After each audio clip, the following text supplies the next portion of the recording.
गुरु जी के चरणों में कोटि कोटि प्रणाम।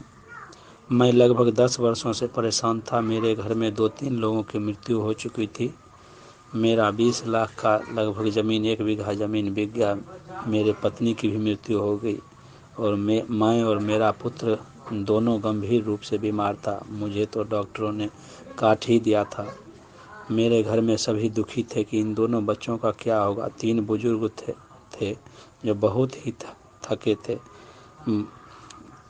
वो लोग सोच में डूबे रहते थे कि मेरा और बच्चों का जीवन कैसे कटेगा। खाने पर मुश्किल हो गया था, कर्ज में डूबे थे। बाबा के चक्कर में मैं लाखों रुपया गंवा चुका था। लगभग 50 तांत्रिकों के पास जा चुका था, पर किसी ने मेरा काम ठीक से नहीं किया। इसी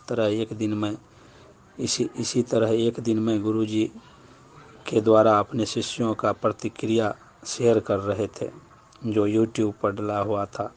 उसको मैं सुना और गुरुजी को व्हाट्सएप किया। व्हाट्सएप करने के बाद गुरुजी ने तुरंत उसे देखकर उसका जवाब दिया और कहा कि आपका काम पूर्ण रूप से हो जाएगा, आपकी समस्या मैं देख लिया है। उसी दिन से मैं गुरुजी से जुड़ा और मेरे समस्या का अंत होना शुरू हो गया। आज मैं बहुत अच्छा अनुभव कर रहा हूँ, जबकि गुरुजी सिर्फ एक उतारा ही करवाए हैं। मेरा तंत्र पाठ अभी बाकी है। गुरुजी दीपावली की रात्रि में माता जी की एक साधना करवाए, उसमें जो मुझे अनुभव हुआ वो मैं गुरुजी से शेयर कर रहा हूँ। गुरुजी के द्वारा बताई सामग्री मुझे जुट नहीं पाई क्योंकि मैं बहुत गरीब हूँ और गांव में जो है ये सब सामग्री नहीं जुटा पाया। पुष्पमाला और गुलाब का पुष्प तो मुझसे हो ही नहीं पाया, जुट ही नहीं पाया। लेकिन गुरुजी और माता जी का ध्यान लगाए रखा। पहली रात्रि कुछ बाधाएं हुई, जिसमें शरीर में दर्द और जाप करते करते मुख का रुक जाना, गला का रुध जाना हुआ और किसी के आहट का आवाज़ आता था, कोई आ रहा है जा रहा है। इस तरह से जाप करते करते जो है लगभग 4-15 सवेरे में मेरा जाप ख़त्म हुआ और मैं जो है गुरुजी के बताए हुए अनुसार भोग उतार करके ग्रहण किया और जाके मैं दूसरे जगह सो गया, क्योंकि उस कमरे में सोने के लिए जगह नहीं बचा था मेरे लिए। इसलिए मैं उस कमरे में भी नहीं सो पाया और अलग जाके सो गया। सोने के बाद जो है 1 घंटे के बाद लगभग सवेरा हो गया था। उसी 1 घंटे में स्वप्न के बीच में माता जो है मुझे दर्शन दी और वह खूब ही अति सुंदर सिंहासन पर बैठी हुई थी और मैं उनके सामने बैठ करके उनका पूजा कर रहा था और माता बहुत ही प्रसन्न थी। इतना ही स्वप्न में मुझे दिखा और कुछ ज़्यादा अनुभव नहीं हुआ, लेकिन मन मेरा जो है उस समय से प्रसन्नचित्त हो गया।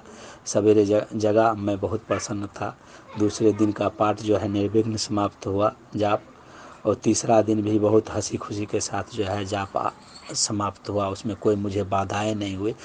मेरा मन जो है बहुत प्रसन्न रहा। हवन भी बहुत प्रज्वलित होकर अच्छे से हुआ। तब से जो है मेरा मन जो है बहुत ही प्रसन्न रहने लगा।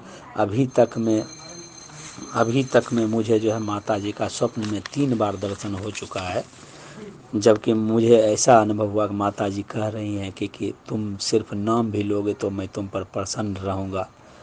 इस तरह से मेरा साधना संपन्न हुआ। गुरु जी के चरणों में फिर एक बार कोटि कोटि प्रणाम। मैं लगभग कोटि कोटि प्रणाम। ये सब जो है गुरु जी के कृपा से ही संभव हुआ। गुरु जी मेरे लिए शिव स्वरूप है। मुझे माता जी कह रही थी कि तेरे सिर्फ नाम लेने से भी मैं तुझसे प्रसन्न हूँ, ऐसा मुझे अनुभव हुआ। ये सब गुरुजी और माता की कृपा है। मैं तो एक गरीब हूँ, मैं तो माता जी को भोग प्रसाद भी नहीं दे पाता हूँ। इसी के साथ मैं अपनी वाणी को विराम करता हूँ और गुरुजी से मुझे बहुत कुछ मिला और बहुत ही मेरे जीवन का जो है, हम समझते हैं कि मेरे जीवन का आदि जो है समस्या ख़त्म हो गई है और धीरे धीरे ख़त्म ही हो रही है।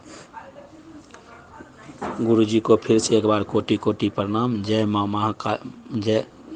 महाकाली, जय बाबा भैरवनाथ।